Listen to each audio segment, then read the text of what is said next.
বাংলাদেশ যারা ইসলামের বিরোধিতা করতে আসে, যারা ইসলামকে যারা অপমান করতে যায়, যারা বলছে ইসলামের ইসলাম আসলে নাকি দেশকে ইসলাম ধ্বংস করে দিবে, তারা যেন এক দাজ্জাল।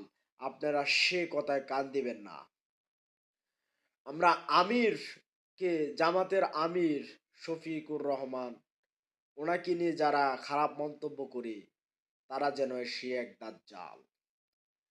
আমরা জামাতের আমির চিনি না, আমরা চিনি আল্লাহ। স্বয়ং আল্লাহকে, আল্লাহর জমিনে আল্লাহর ক্ষমতায় চলবে। জামাতে আমির কি ছাত্র আন্দোলন করেছেন? উনি উনি করেন নাই। ছাত্র আন্দোলন করেছে কে? আল্লাহ। আল্লাহর জমিনে আল্লাহর আইন বাস্তবায়ন হবে। আমরা জামাতে আমির চিনি না।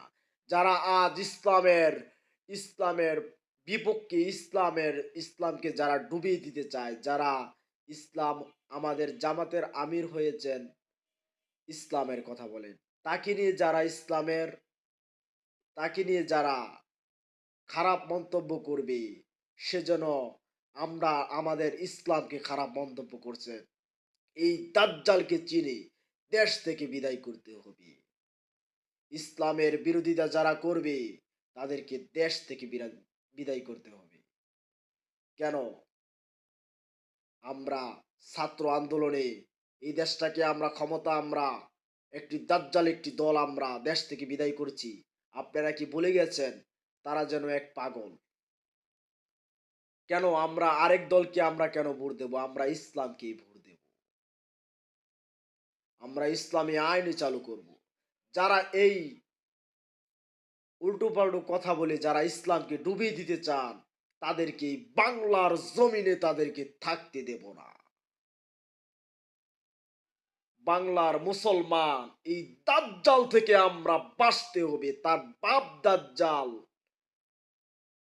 সেও দাজ্জাল, ওনার আম্মু দাজ্জাল, সেও দাজ্জাল। এই দাজ্জাল মেয়েদেরকে এই জমিন থেকে আমরা বিদায় করব। যারা ইসলামকে নিয়ে যারা ছোট করতে চায়, তাদেরকে আমরা এই জমিন থেকে বিদায় করব।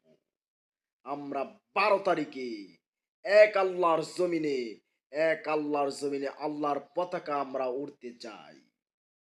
উড়াতে চাই। ইসলামের পতাকা আমরা 12 তারিখে উড়াতে চাই। 12 তারিখের সন্ধ্যাবেলা ইসলাম নিয়ে আমরা করব খেলা। এই